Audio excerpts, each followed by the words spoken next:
오늘도 우리 성경 본문을 요한복음 영화 부분으로 보도록 하겠습니다. 준비됐죠?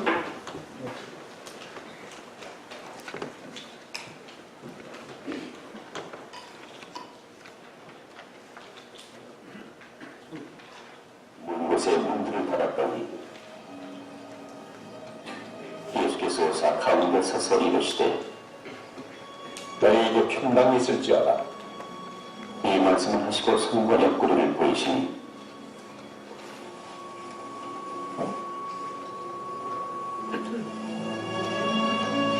제자들이 예수를 보고 기뻐하더라.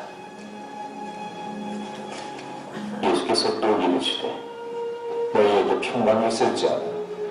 아버지께서 나를 보내신 것 같이 나는 너희를 보낸다.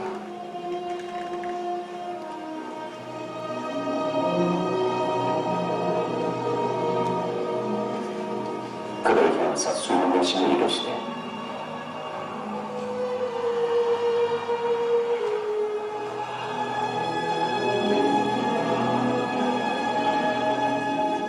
성령을 받으라.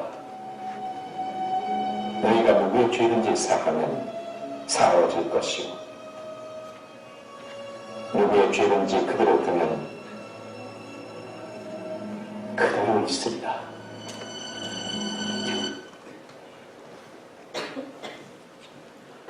오늘은 좀 아주 짧았습니다. 마이크를 좀.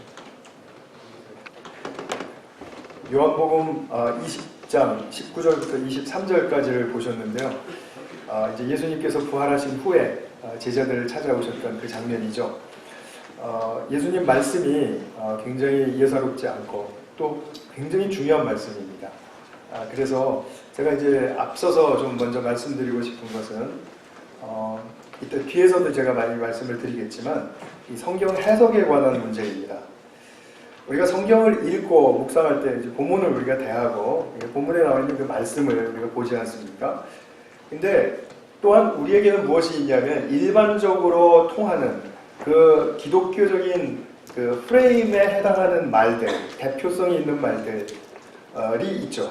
말하자면 교리라고도 할 수 있고 또 뭐 기독교적인 스테이트먼트다 이렇게 말할 수 있죠.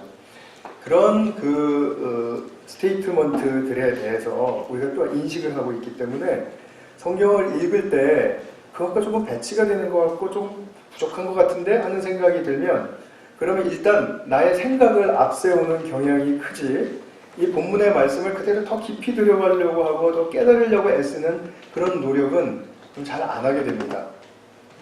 말하자면 이런 것입니다. 죄사함에 대한 것인데요. 예수께서 우리 죄를 사하시는 그런 부분에 있어서 우리를 구원하시고 그리고 또 유일한 구세주가 되어주셨죠. 그러니까 주님께서는 유일하게 죄사함의 권세가 있으신 분이다. 그랬는데 그런 그 결론에는 하자가 없습니다. 주님은 당연히 죄사하시고 우리를 구원하시는 분이십니다. 그런데 오늘 예수님께서는 본문에 보시면은 누구의 죄든지 사하라. 그러면 사하여질 것이다. 이렇게 말씀하십니다. 누구 보러 사하라라는 거죠? 나 보러 사하라고 하시는 겁니다. 본문을 읽는 내가 사하라라는 거죠. 자, 유대인들 한번 생각해 보세요. 유대인들은 죄를 사하여 주시는 분은 오직 하나님, 여호와 하나님이라고만 믿었습니다. 그때 예수님께서 죄사함의 권세가 내게 있다. 내게도 있다. 라고 말했을 때 유대인들 펄쩍펄쩍 뛰었죠. 참남하도 다 막 이러면서. 자, 우리는 죄사함의 권세가 하나님과 예수님께 있다는 사실은 뭐 너무나 잘 알고 있습니다. 그런데 내가 누구의 죄를 사하면 그 죄가 용서된다 라는 말씀을 들으면 펄쩍펄쩍 뛰실 수 없는 이유가 그 말씀은 다른 누가 한 것이 아니고 예수님께서 하신 말씀이기 때문입니다. 우리가 이런 성경에서 나오는 오늘 이런 말씀들을 보면 물론 금방 깨달아지는 것은 아닙니다. 저도 인정을 합니다. 그러나 성급하게 일반적인 어떤 우리의 대표성의 그 스테이트먼트들에다가 끼워 맞추시면 안 된다 이거죠. 내가 기독교인으로서 입장 표명하는 그런 말들이 있습니다. 나는 예수 믿고 천국 갑니다. 구원받았습니다. 예수님은 나의 유일한 구주이시고 또 주님이십니다. 하나님은 창조주이시고 역사의 주인이시고 또 완성자이십니다. 뭐 이런 등등의 대표성 있는 말들을 알고 계시는 것은 너무나 중요하고 그건 감사한 일이죠. 그런데 본문을 읽으실 때마다 그냥 나의 그 몇 개 안 되는 스테이트먼트들에다가 다 끼워 맞춰서 성경을 이해하려고 그러면 이 말씀의 세계가 열리지를 않습니다. 그러면 우리의 삶은 말씀의 영향을 받을 수 없겠죠? 말씀의 영향을 받지 못하면 우리의 신앙은 살아서 입체적으로 자랄 수가 없겠죠. 우리의 신앙이 정체되어 있는 이유는 우리의 이런 생각 때문입니다. 내가 믿고 있는 바, 어떤 신조, 어떤 그 입장 표명의 문장들, 이런 것들이 내 머릿속에 계속 지배를 하고 있기 때문에 그것이 내 말씀을 보는 눈을 가리웁니다. 아주 슬픈 일이죠. 좋은 것인데도 불구하고 거기에 매달리면 말씀이 열리지 않는다라는 그런 위험성을 먼저 제가 좀 말씀을 드리고 싶었습니다. 왜냐하면 뒤에서 제가 이 말씀을 좀 드릴 때 도움이 되시라고 이렇게 먼저 좀 드렸습니다. 자, 오늘 부활하신 예수님께서 부활하신 그 당일 저녁에 제자들을 지금 만나고 계십니다. 이날 새벽에는 누구를 만나셨습니까? 지난주에 보셨죠? 막달라 마리아를 만나셨습니다. 새벽에 그 동산에서 만나셨습니다. 그리고 다른 복음서를 보면은 3번의 예수님의 만남이 기록되어 있습니다. 한 번은 여인들과 만남이고요. 그 다음에 또 시몬 베드로와의 만남이 또 있었고, 그 다음에 또 엠마오로 내려가던 두 제자와의 만남이 있었습니다. 이렇게 4번의 만남이 있은 후에 이제 제자들과 5번째 만나시는 장면입니다. 그런데 이 제자들은 자기들의 그 아주 가까운 제자 동료이기도 하고 또 가까이 함께 지냈던 그 인간 동료이기도 하기 때문에 예수님이 살아나셨다라는 말씀을 들었습니다. 마가복음의 16장에 보면 예수님이 살아나셨다. 그걸 들었다고 했습니다. 그런데 마가는 그들이 믿지 않았다. 이렇게 말합니다. 그러니까 오늘 본문을 보면 지금 이 제자들은 아직 믿지 않은 상태에서 그죠? 예수님의 부활을 믿는다라는 의미가 살아나지 않은 상태에서 그래서 거기서 만난 거죠. 예수님을 만나게 된 겁니다. 19절에 보시면 유대인들이 두려워서 함께 모인 곳에 문을 걸어 잠그고 있었다. 이렇게 말합니다.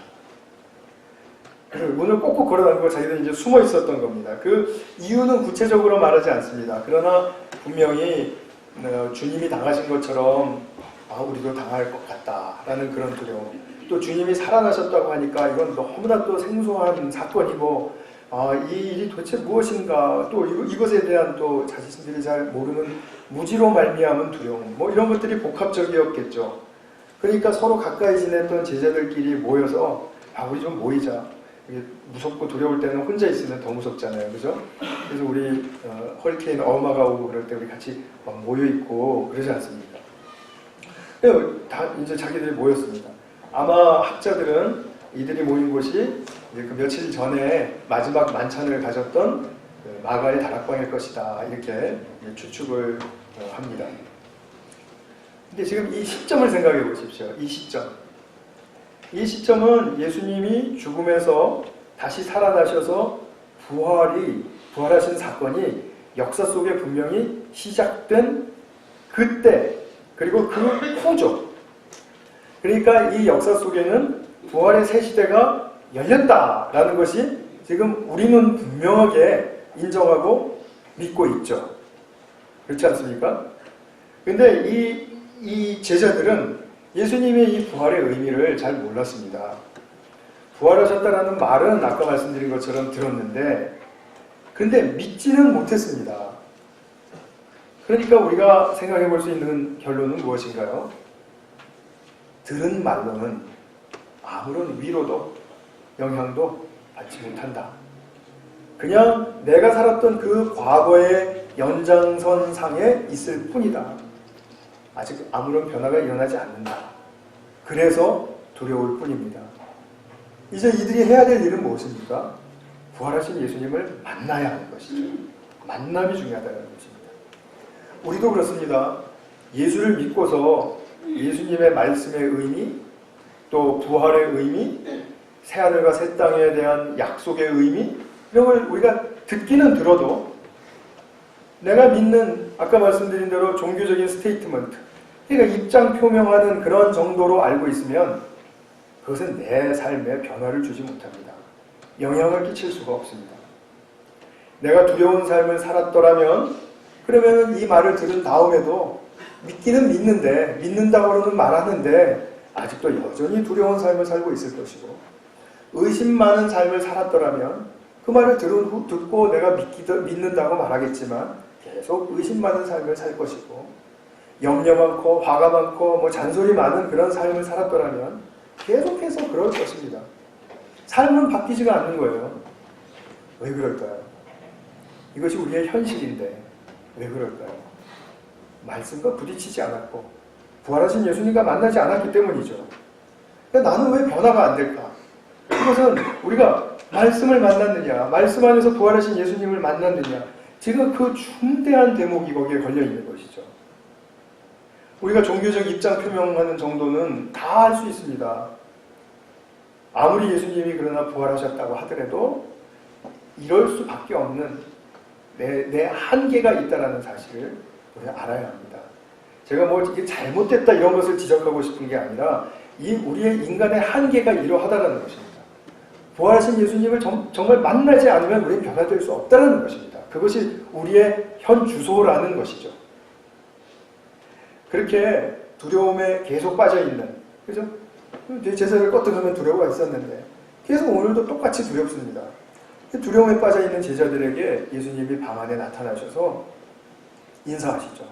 샬롬, 너희에게 평강이 있을지어다. 그리고 하시는 말씀이 그게 도대체 연결이 되는 말씀인지 아닌지 잘 모르겠어요. 우리는 그걸 파헤쳐 봐야 됩니다. 뭐라 그러시냐면 아버지께서 나를 보내신 것 같이 나도 너희를 보낸다. 이런 말씀을 하셨습니다. 또 두 번째로 숨을 내쉬시면서 성령을 받으라고 하셨습니다. 근데 성령을 받으라고 하신 후에 하시는 말씀이 뭐냐면 너희가 그러니까 우리가 누구의 죄든지 사하면 사하여질 것이요 누구의 죄든지 그대로 두면 그대로 있으리라. 그러니까 예수님을 만나고 또 그분이 하신 이 두 말씀이 제자들에게 지금 굉장히 중대한 전환점을 시사하고 있다는 사실을 요한은 강조하고 싶은 것입니다. 70년 초대교회를 정말 눈동자처럼 지켜본 사도 요한입니다.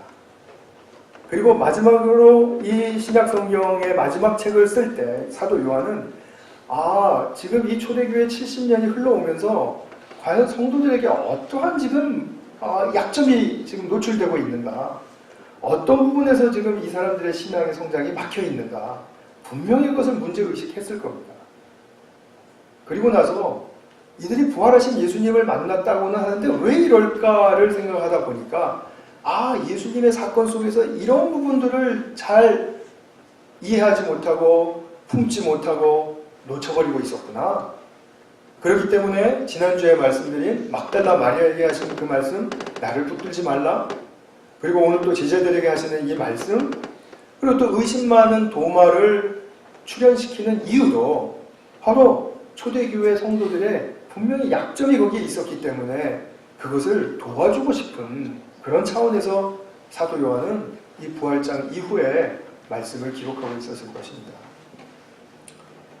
그래서 먼저 예수님께서 샬롬 하시고 아버지께서 나를 보내신 것 같이 나도 너희를 보낸다 라는 말씀을 좀 살펴보겠습니다. 두려움 속에 있는 제자들에게 평안하라 라는 그 말씀에서 그치지 않고 나도 너희를 보낸다, 밖으로 지금 두려워서 안에 숨었는데 보낸다 이렇게 말씀하시면 굉장히 터프하신 거죠. 그죠? 아마 제자들이 제가 생각하기에는 좀 움찔했을 것 같습니다. 아까 거기에 하도 어두워가지고 그 방안이 잘 보이시지는 않았던 것 같은데, 그러니까 무슨 말씀이죠? 문 잠그고 있을 필요 없다. 지금 이런 말씀이시잖아요. 문 밖에 세상을 두려워하지 말아라. 지금 그 말씀입니다. 오히려 잠긴 문 안 그들의 모임에 평강이 없으면 그것이 두려운 것입니다. 다시 말하면 평강 없음, 그것이 두려움입니다. 문을 잠가 걸고 뭐 안에 숨었든지 그래서 안전하다고 잠깐 느낄지 몰라도 여전히 두려운 것이죠. 왜요? 평강이 없기 때문이죠. 내 안에 평강의 능력이 없음이 그것이 두려운 것입니다. 이 세상을 살아갈 때 우리의 현실과도 정확하게 일치합니다. 내가 믿음 생활 한다고 하지만 저절로 나의 문 밖의 현실에 두려움이 사라지는 것 아니라는 것 우리가 너무나도 잘 알고 있죠. 이게 경험입니다. 두려움 안 없어집니다. 왜 그럴까요? 주님의 평강이 임하지 않으면 누구든지 자기 안이 두려운 실제인 것입니다. 내 안이 두려운 것입니다. 근데 사단이 참 고도의 거짓말을 정말 잘합니다. 속이죠. 뭐라고 속입니까? 너는 괜찮아. 세상이 문제야, 세상. 그리고 세상의 문제들만 쭉 열거해서 다 보여주죠. 그리고 일어나는 사건들 뉴스를 통해서 보게 하죠. 그러면 정말 두렵죠. 총기 사건, 또 무슨 전쟁, 또 기아, 뭐 이루 말할 수가 없죠. 그런데 아무리 북새통 치는 세상이라 할지라도 그것이 두려운 게 아니다. 평강 없는 내가 두려운 존재이다라는 것입니다. 가만히 생각해 보십시오. 내가 두려워하지 않아도 될 것을 얼마나 많이 두려워하고 삽니까? 내 존재가 나를 두려워하는 것입니다. 이 걱정과 불안에 대해서 그래서 참 세상에서 하는 말들이 참 많지 않습니까? 그 중에 하나 소개하면 좀 재밌습니다. 내가 하는 걱정의 40%는 절대로 일어나지 않을 일들에 대한 거예요. 또 내가 하는 걱정의 30%는 이미 일어난 일에 대해서 하는 거예요. 그리고 22%는 아주 사소한 것을 걱정한다는 것입니다. 4%는 어찌해도 해결할 수 없는 것이니까 걱정할 필요 없는데 그거 해결 안 되는 건데. 그러면은 합이 몇 %죠? 96%. 어떻게 이렇게 숫자를 이렇게 열거할 수 있었는지 저는 그 근거를 의심하고 있지만 하여튼 말씀을 드려보는 것입니다. 그러면 남은 4% 정도만 걱정할 가치가 있다. 지금 이런 말이죠. 그러니 불필요한 걱정 96% 하지 않고 힘을 잘 비추게 두면 내가 진짜 걱정할 만한 그 가치 있는 걱정들 4% 그거 내가 마주하고 극복할 힘이 생기지 않겠느냐. 뭐 이런 논리예요. 뭐 합리적으로 들립니다. 저희 아버님이 이제 쓰러지셔서 병원에 들어가신 후에 뭐 보통 걱정이 많으신 게 아니더라고요. 사사건건 걱정이세요. 그래서 제 동생이 이 말을 들려드렸대요. 야, 그거 참 말이 된다. 논리적이신 분이니까 아마 설득이 되셨던 것 같아요. 그런데 문제는 그 다음에도 여전히 걱정은 똑같으시더라는 거죠. 예수님 말씀이 이런 차원의 것이 아니라는 것입니다. 제가 이런 말씀 드리려고 지금 굉장히 많이 말씀을 드렸는데 예수님 말씀은 이겁니다. 불필요한 두려움이 있든 없든 해야 할 걱정이 있든 없든 내가 주는 평강을 맛보아라. 이것입니다. 그리고 내 문 밖으로 나가봐라. 이것입니다. 지금 내 문 밖으로 나가지 못하는 이유가 뭡니까? 제자들이 자기 자신들을 극복하지 못해서 아닙니까? 안 나가봤잖아요. 무슨 일이 일어날 줄 알고요. 근데 무슨 일이 일어나는 게 아니라 예수님은 나가보라라는 말씀이시잖아요. 평강이라는 것이 무엇입니까? 평강은 우리가 맺고 있는 모든 관계들이 잘 조화되고 또 질서를 잘 이루어서 하나님이 원하신 그 선을 이룬 상태를 평강이라고 합니다. 그러니까 굉장히 조화와 질서가 그 안에 굉장히 잘 이렇게 정돈되어 있고 이루어져 있는 것이에요. 그러나 우리가 그렇다고 해서 완벽한 하나님의 선하심을 우리가 이룰 수는 없죠. 지금 우리가 육체를 입고 있는 한 해는 그렇죠. 그러니까 완벽한 선의 완성의 상태가 약속되어 있죠. 그 약속되어 있는 상태를 나갈 때 그 선의 조화와 질서에 이룬 그 관계 속에서 내가 평생을 살짝이라도 진짜를 맛보면 아 이것이구나 하고 그 완성될 것에 대한 소망을 가지고 내 삶을 힘있게 살 수 있다는 것이죠. 그것이 동기부여가 되고 삶의 활력이 된다는 이런 말씀이죠. 그러니까 결국 예수님의 부활의 증인이 되었다. 그 평강을 입은 자들이 되었다. 그러면 무슨 말입니까? 나를 넘어서는 자가 되었다라는 것이죠. 나를 넘어서서 나아가서 만나는 것들을 도전해 보는 것이고 마주 대해 보는 것입니다. 예수님은 하나님 나라의 평강을 우리에게 주실 때 자 이제 편안하지? 이제 기도하고 그리고 네 삶을 잘 돌보고 가까운 데 있는 너 이해할 수 있는 사람들 잘 모아서 이렇게 잘 살아라. 이게 아니고 평강 입었으면 내 삶에 일어나는 어떠한 일이라도 도피하지 말아라. 피하지 말아라. 그리고 대면해라. 물론 당장 대면하지 않을 수 있습니다. 좀 시간차를 두고 대면할 수 있습니다. 그건 지혜에 관한 문제이죠. 또 오래 참음에 관한 문제이기도 하고요. 그러나 어차피 우리가 만나야 할 문제라면 만나야 하는 것이죠. 도망간다고 그 문제로부터 결코 자유해지지 않기 때문에 그렇습니다. 우리의 삶의 원리가 그렇지 않습니까?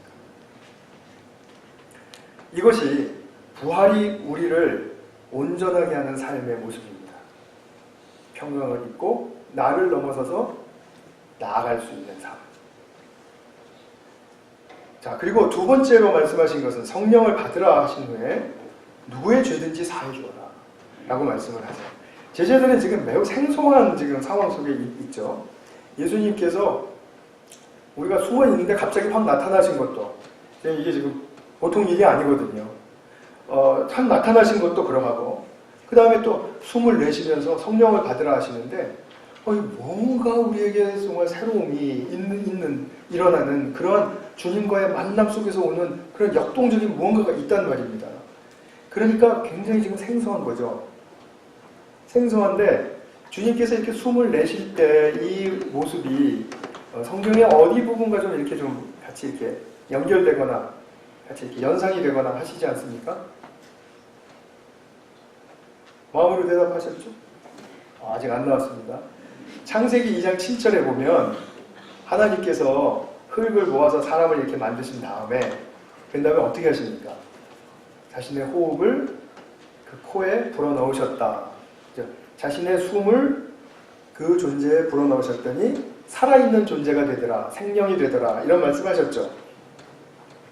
사람이 육체만 가지고 온전한 존재가 되지 않고 하나님의 숨결을 입어야 온전한 존재가 된다는 거죠. 그래서 성령을 받는다는 건 거기서 정말 너무너무 중요한 이 사실인 것입니다. 아마 우리 아주 젊은 분들은 모르겠지만 대부분 이제 알만한 그 우리 정말 그 훌륭한 가수로 소문난 그 밥 딜런이라는 분이 있죠. 밥 딜런은 전 세계적으로 엄청난 반향을 일으켰던 그런 사람입니다. 그 사람은 굉장히 가사를 정말 사람들을 위한 그리고 인류를 위한 또 인권을 위한 또 반전을 위한 전쟁을 반대하는 그런 가사들을 굉장히 많이 썼습니다. 그래서 이 사람은 그래미상도 그 음악 부분에서 우리가 받는 최고의 권위 있는 상이 있죠. 그게 또 7개나 받았고 2016년도에는 노벨 문학상을 받았다고 합니다. 이 가사들이 얼마나 훌륭했는지. 근데 이분은 이제 참여하지는 않았다고 하죠. 시상식에.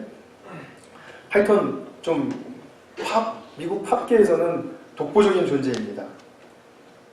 1997년도 9월에 이탈리아 볼로나라는 곳에서 35만 명의 그 카톨릭 젊은이들을 중심으로 해서 모인 아주 대규모의 락 콘서트가 있었다고 합니다. 거기에 이제 밥 딜런이 출연했고요. 그 다음에 성 바오로 2세도 그때 당시 교황이었던 그 2세도 참여를 했다고 합니다. 그가 불렀던 노래 중에 Blowing in the Wind라는 그 유명한 노래가 있는데 제가 그 가사를 1절만 한번 좀 보여드리고 읽어보겠습니다. 사람은 얼마나 많은 길을 걸어야 사람이라고 불리울 수 있을까? 사람다워질까 이런 말이겠죠. 흰 비둘기는 얼마나 많은 바다를 건너야 모래밭에서 편안히 잠들 수 있을까? 얼마나 많은 포탄이 날아다녀야 영원히 포탄 사용이 금지될 수 있을까? 친구여, 그 대답은 불어오는 바람 속에 있다네. 그 답은 불어오는 바람 속에 있다네. 몇 절 더 있는데요. 다 후렴은 해답은 불어오는 바람결에 있다. 이렇게 끝납니다. 말하자면 그냥 시인의 고백이고 통찰입니다. 이 노래를 열창하고 난 후에 교황 바오로 2세가 젊은이들 앞에서 짧은 메시지를 전했다고 합니다. 이렇게 말했다고 해요. 인생의 의미를 묻는 질문에 밥 딜런은 해답이 바람 속에 실려 있다고 말했습니다. 그것은 진실입니다. 그러나 그 바람은 모든 것에 의해 망각 속으로 흩어져 버리는 바람이 아닙니다. 그 바람은 그리스도로부터 나오는 성령의 숨결입니다. 이 메시지를 전하자 그 많던 젊은이들이 열광하면서 박수로 박수갈채로 그 환호했다고 해요. 정말 진리의 말씀이죠. 시인은 시인대로 그것을 아름답게 표현했고 말씀 전하는 자는 그것을 잘 실체를 드러내는 그런 말씀으로 전했습니다. 그러니까 설교는 이렇게 길 필요가 없는데 좀 잘 말하면 한 문장으로도 할 수 있는데 저의 능력 없음을 용서해 주시기 바랍니다. 저는 이렇게 그냥 줄구장창 그냥 이렇게 설명을 해야 또 되는 사람인지 모르겠습니다. 그렇게 안 해봐서. 네. 첫 창조로 인간이 어떻게 완전해집니까? 하나님의 숨으로. 재창조, 우리 구원받은 부활의 생명을 입은 존재는 어떻게 온전해집니까? 예수님이 불어넣어 주시는 성령의 숨결로. 지금 그림이 딱 맞죠? 굉장히 중요한 부분입니다. 우리가 성령 없으면 우리 부활의 생명을 살 수 없습니다. 주님께서 당신의 숨결을 통해서 성령을 주시는 모습은 우리가 부활의 그 큰 축복을 잘 누리라고, 그것이 바로 사람다운 것이라고 그렇게 말씀해 주시는 그 의미가 담겨 있는 것이죠. 예수님께서 성령을 주시면 우리는 성령을 모시고 남은 생을 살아가죠. 그러면 성령을 모시고 사는 삶의 큰 특징은 무엇일까요? 누구의 죄든지 사하라. 그러면 사하여질 것이다. 라는 것입니다. 성령을 받은 사람의 특징을 사도 요한은 무엇으로 설명했다고요? 누구의 죄든지 사하라. 그러면 사하여질 것이다. 마치 우리에게 죄사함의 권세가 있는 것처럼 그렇게 말씀하시죠. 근데 여기서 이 본문에서만 예수님이 이런 말씀하신 거 아닙니다. 우리가 성경을 많이 읽어보시고 아시는 분들은 다 기억하실 겁니다. 인간이 서로에게 용서하는 문제를 굉장히 강조해서 많이 말씀하셨습니다. 몇 가지만 들어보면 마태복음 18장 21절 이하에 베드로가 형제가 자기에게 잘못했는데 몇 번 용서해 줄까요? 자꾸 잘못합니다. 그랬더니 뭐라 그러시죠? 유명한 말씀. 70번씩 7번 해줘라. 이게 끝없이 해주란 말입니다. 7이라는 숫자는 충만한 숫자니까, 완전한 숫자니까 완전하고, 10이란 말은 또 충만한 숫자니까 완전하고 충만하게 해줘라. 끝없이 해줘라라는 뜻이죠. 1만 달란트 탕감받은 자가 100데나리온 빚진 자를 봐주지 못해서 고발했습니다. 그랬더니 1만 달란트 탕감해준 주인이 어떻게 했죠? 몰수. 그리고 너도 잠시가 아니라 어떨지 모르겠습니다만 너도 옥에 들어가야 되겠다. 옥에 넣었죠. 그러면서 예수님 하시는 말씀이 진실로 형제를 용서하지 않는 자는 결코 아버지께로부터 용서를 받을 수 없다라고 뭐라고 핑계댈 수 없을 정도로 그렇게 말씀을 하셨습니다. 주기도문에서도 우리가 우리에게 죄 지은 자를 사하여 준 것 같이 우리의 죄를 사하여 주옵시고 이렇게 말하죠. 말씀합니다. 근데 이걸 자꾸 우리가 가지고 있는 스테이트먼트에다 끼우려면 어떻게 되는 거죠? 이 해석이? 이거 주님의 용서를 받으면 우리가 용서할 수 있는 사람이 됩니다. 지금 자꾸 그 얘기로 돌아가는 거예요. 그러니까 우리의 삶에서 누구를 용서해주고 누구에게 용서받는 것이 얼마나 구체적이고 얼마나 실질적인 축복을 가져다주는 그러한 가이드가 되는 말씀인지를 경험하지를 못합니다. 성경 말씀을 제가 다르게 하는 것이 아니라, 다르게 해석하는 것이 아니라 말씀을 먼저 보고 그 말씀 속에서 의미를 깨우쳐야 어떠한 교리든지 어떠한 스테이트먼트든지 그것이 나를 지탱해주고 나를 바른 길로 인도해주는 등불 역할을 해주는 것입니다. 그러면 이런 말씀을 들으면 굉장히 큰 말씀이거든요. 경우의 수가 굉장히 많은 말씀입니다. 근데 제가 오늘 그 경우의 수들을 다 말씀드릴 수가 없고 저도 설교 준비하면서 머리 복잡해서 죽는 줄 알았어요. 아, 이게 경우가 이럴 땐 이렇고 저럴 땐 저렇고 막 이러는데 제가 이제 줄여서 말하면 이렇게 했습니다. 누가 나한테 죄를 졌어요. 내가 잘못을 했습니다. 근데 그 잘못을 그 사람이 인정을 할 때예요. 거기에 한해서입니다. 그런데 그 사람이 인정을 하는데 그러면은 그 사람이 인정을 하기 전에 그 사람이 잘못했잖아요. 그러면은 우리가 여기서 발생할 수 있는 오해가 있습니다. 첫 번째 것은 뭐냐면 내가 분명히 잘못했어요. 근데 그 사람은 아직 내가 잘못했다고 말하기 사과하기 전입니다. 그런데 괜찮아. 내가 용서해야지 뭐. 아니, 잘못했다고 말하지도 않았는데 용서한다는 의미가 그게 뭡니까? 용서는 쌍방이 합의입니다. 어떻게 말하면. 근데 합의가 안 됐는데 내가 어떻게 용서를 미리 해줍니까? 물론 용서를 해줄 수 있는 준비는 할 수 있어요. 아, 이 사람과 내가 대화하고 이 사람이 나에게 잘못했다 그러고 사과의 뜻을 표하면 내가 얼른 받아줘야지. 이렇게 준비는 할 수 있어요. 그러나 아직 그 전까지는 용서는 아니에요. 끝까지 그 사람이 자기에게 잘못했다고 얘기하지 않았다고 합시다. 그러면 그 사람이 내게 잘못한 건 잊어버려지나요? 안 잊어버려지나요? 제가 너무나 명확한 질문을 하니까 막 당황스러우시죠? 안 잊어버려집니다. 20년, 30년이 지나도 안 잊어버려져요. 생각이 난다니까요. 그래서 생각날 때 용서를 빌고 용서를 받아야 합니다. 또 생각날 때 용서를 할 수 있도록 준비를 시켜줘야 됩니다. 사랑한다면.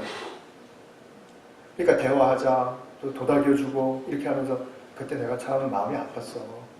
이렇게 말을 해줘야 그 사람이 그때 내가 잘못했구나 알고 용서를 빌지 않겠습니까? 잘못했다. 그럼 그때 용서해 주는 거예요. 그러면 그 용서로 말미암아 그 둘과의 관계는 새로운 삶의, 새로운 부활의 생명의 차원으로 간다는 것을 경험해 보신 적이 있습니까? 대부분 안 하세요. 왜 안 하시는지 아세요? 두려워서. 내 마음으로 처리해 버리지 뭐. 아유, 뭐 나만 모른 척하면, 뭐 나만 넘어가면. 그러니까 숱하게 가족들끼리도 상처를 받고 상처가 없는 척하고 이렇게 딱 살아가니까. 그러니까 그 삶이 나이가 들수록 얼마나 고달파지겠습니까?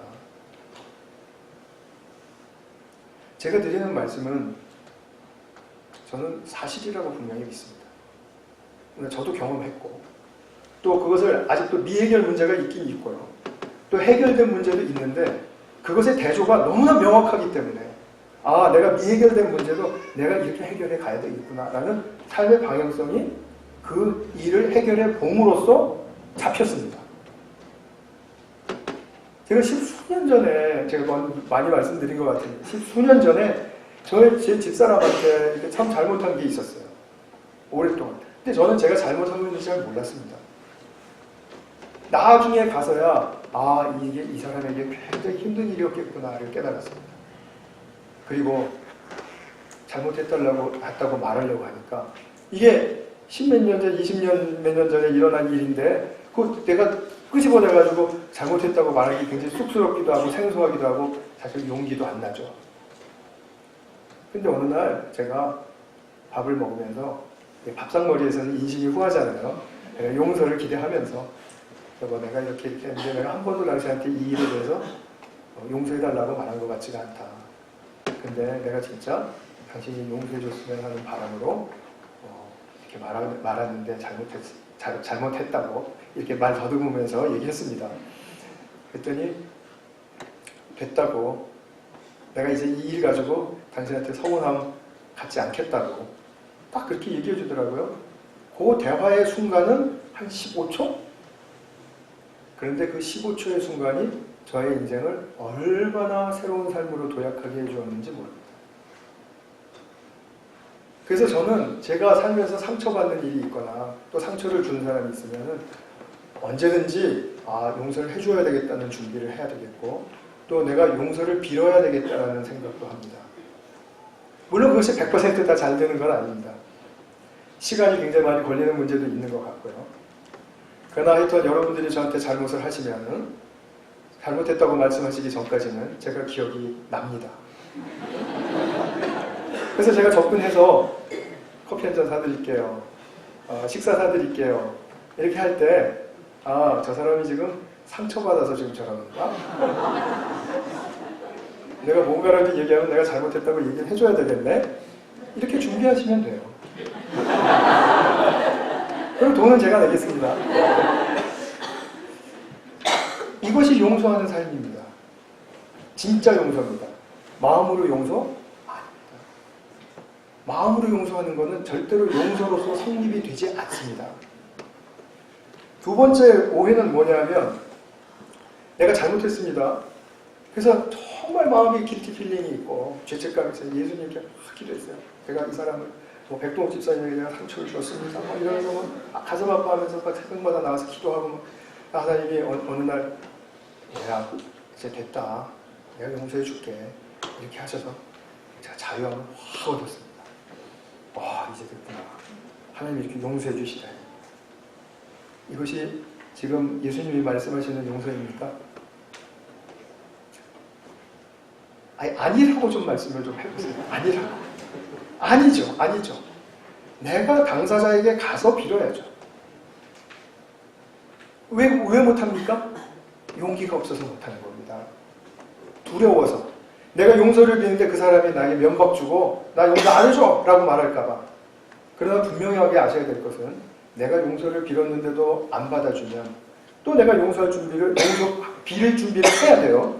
하면서도 이제 나는 이 문제는 내게서 떠났다는 것을 아셔야 됩니다. 용서를 진심으로 빌었다면 진심으로 내가 가짜로 이렇게 말 한마디로 툭 던지면서 이런 거 말고 정말 내가 잘못했습니다.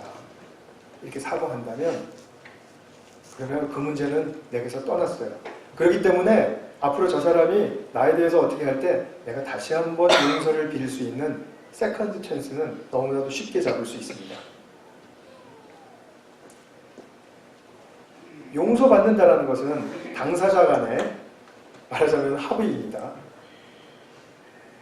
내가 다른 사람에게 잘못해놓고 왜 예수님 앞에서 얼렁뚱땅 넘어가려고 하냐 이거죠. 그 사실은 용서하신 거 아닌데 착각한 겁니다. 예수님은 분명히 뉘쉐든지 사해야 사해진다라고 말씀하셨는데 왜 당사자한테 가서 말하지 않고 예수님 말씀대로 안 하고서는 용서받았다고 착각하는 것입니까? 쉬운 예가 영화 미량이죠. 제가 여러 번 말씀드린 적이 있는데 말씀드린 지 또 좀 얼마 됐으니까 또 말씀드릴게요. 이 대표적으로 기독교 용서에 대한 오해를 잘 통찰력 있게 보여주는 영화죠. 유괴범이 어린아이를 유괴했습니다. 그래서 살해를 했습니다. 그리고 붙들려서 그 죄로 말미암아 이제 감옥에서 형을 살고 있었습니다. 근데 어린아이 엄마인 그 죽은 아이의 엄마인 시내는 아이를 잃고서 너무너무 고통스러워했어요. 남편도 잃었는데 아이까지 또 잃은 겁니다. 그렇게 고통스러운 삶을 살다가 어느 날 예수님을 만났습니다.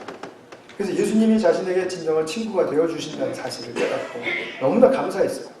그래서 이 여인에게 새로운 삶이 일어났습니다. 새로운 삶이 일어나니까 그 사람 내가 한번 만나보고 싶다.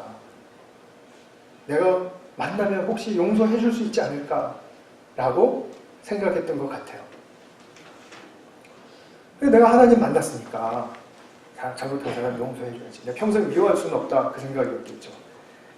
그런데 면회를 갔는데 반전이 일어나죠. 그 만난 범인이 뭐라고 얘기합니까? 자기가 정말 참 맨날 그 죄 때문에 괴롭고 힘들었는데 하나님께 나가서 기도하고 또 그렇게 회개했더니 하나님께서 나를 만나주시고 용서해 주시더라. 그래서 자기가 너무나 기쁘고 자유로운 삶을 여기서 살고 있다고 그렇게 시내 앞에서 얘기를 합니다. 그러니까 그러면서 아이 엄마도 하나님을 믿게 되셨다니 정말 다행이네요. 시내는 그 자리에서 아무 말도 못해요. 너무나 당황스러웠겠죠. 그리고 따라갑니다. 그리고 그 후에 폭발하죠. 돌아가는 길에 그냥 분노가 폭발하면서 내가 용서를 안 해줬는데 무슨 하나님이 자기를 용서해줘? 그런 하나님 진짜 하나님이야? 하고 막 고함을 지르죠. 신의 말은 정확한 말입니다.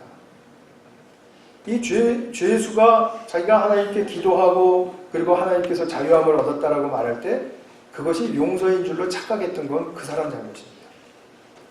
그거는 자기가 용서를 받은 게 아니라 이제 용서를 빌 수 있는 용기를 얻은 것이죠. 자유함 가운데. 얼마나 두려웠겠습니까? 자기를 죽인 아이의 엄마가 자기를 찾아오면 내가 어떻게? 그러나 그 사람 앞에 무릎 꿇고 백배사죄하고 나는 용서받지 못할 그런 죄를 지은 자이지만 나는 당신께 진실로 나의 잘못을 참여합니다. 잘못했습니다. 이렇게 비는 것. 그 용기를 얻도록 하나님께서 자유함을 주시고 삶에 힘을 주신 것이죠. 근데 그거를 용서받았다고 착각을 해버리니까 이렇게 정말 너무나도 얼토당토하는 기독교에 변질되고 아주 이상하게 쭈그러진 모습으로 비춰지게 된 것 아닙니까? 저는 이 영화를 만든 이창호 감독이 정말 똑똑한 사람이라고 생각합니다. 정말 옳고 통찰력이 귀한 사람이라고 생각합니다. 이 사람은 절대로 기독교를 깔려고 했던 죄송합니다. 속어가 갑자기 나와버렸는데 그런 의도는 없었다라고 진실하게 말하는 그 인터뷰를 제가 봤습니다. 신의 입장에서도 내가 무조건 용서해 주러 가야지? 이건 아니죠. 그 사람이 어떻게 하는지를 보고서 자기가 결정해야 될 문제죠. 그런데 아까 말씀드린 것처럼 준비는 하고 있어야죠. 하나님이 자기를 새롭게 해서 새 힘을 주셨다면 만약에 그 새 힘을 주시지 않았는데도 그렇게 생각할 수는 없는 것입니다. 계속 미워해야죠. 힘들어하고 억울하고 복수해야죠. 그러나 하나님께서 우리로 하여금 용서하는 삶을 살라라고 지금 하시는 바로 이 현장에서 우리가 어떻게 용서 빌고 어떻게 용서 받아야 하는가에 대해서 우리는 분명하게 확실하게 성경적인 하나님 말씀의 방향성을 붙들고 있으셔야 합니다. 본문 말씀으로 돌아오겠습니다. 그리고 말씀을 마치겠습니다. 부활하신 예수님은 성령을 받으라 하시고 성령 받으면 용서할 수 있는 새로운 존재로서의 삶을 소개하십니다. 그러면 진짜 죄 없어진다. 죄가 우리들과의 관계 속에 방해물이 되지 않을 거야. 라는 말씀이세요. 그러니까 우리의 죄는 서로의 관계를 굉장히 방해하고 파괴하는 것이지 않습니까? 그 죄를 삭혀주니까 용서하고 용서받는 삶 가운데는 그 관계가 정말 아름답게 빚어질 수밖에 없죠. 이것이 부활신앙이 우리를 온전함으로 이끄는 모습입니다. 자, 부활신앙이 우리를 이끄는 두 모습을 우리가 보았습니다. 무엇입니까? 처음에 샬롬, 그리고 내가 너희를 보낸다 하는 말씀에 순종하는 것. 나를 넘어서서 나아가는 것입니다. 그 다음에 성령을 받으라. 누구의 죄든지 사하여 주면 그 죄는 사하여진다. 너희들 간의 그 관계에 거칠돌이 없어진다. 그런 사실이죠. 그래서 성령을 받고 새로운 삶의 모습으로 용서 빌고 용서하는 삶을 살아라. 이것이죠. 이것이 바로 부활신앙에 살아있는 중추 역할을 하는 것이죠. 나를 넘어서지 않는 신앙은 죽었다고 말을 해도 되죠. 또 내가 다른 사람의 용서를 해주지도 않고 용서를 빌지도 않는 그런 삶은 관계에 완전히 요새 그 흔한 말로 적폐를 쌓고 사는 것이랑 똑같죠.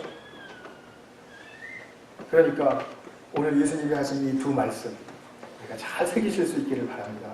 그리고 참 부활의 축복의 신앙으로 충만하시는 우리 주님의 자녀들 되시기를 축원합니다.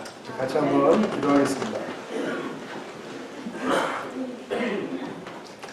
지금 이 시간에는 정말 예수님께서 주신 말씀, 너에게 평강이 있을지어다. 과연 내 안에 주님 주신 평강의 힘이 살아있는지, 모든 관계 속에서 조화와 질서를 잘 이루는 방향으로 하나님의 선함을 이루어가는 그 평강의 삶이 내 속에 있는지, 또 내가 주님의 성령을 받아서 정말 누구의 죄에 대한 문제, 관계의 어떤 깨짐의 문제, 이런 것들에 대해서 그걸 용서하고 용서를 빌고 하는 그런 나의 삶의 자세가 잘 갖추어지고 살아있는지, 우리 그것을 한번 성찰하면서 주님께 기도드리는 시간을 갖겠습니다. 주님께서 주신 평강을 우리가 겸허한 마음으로 받으면 그 맛을 보고 나를 극복하고 어떠한 두려움이 있든지 불안이 있든지 나에게 일어나는 어떠한 일도 대면할 수 있는 용기가 생기는 부활의 삶을 배웠습니다.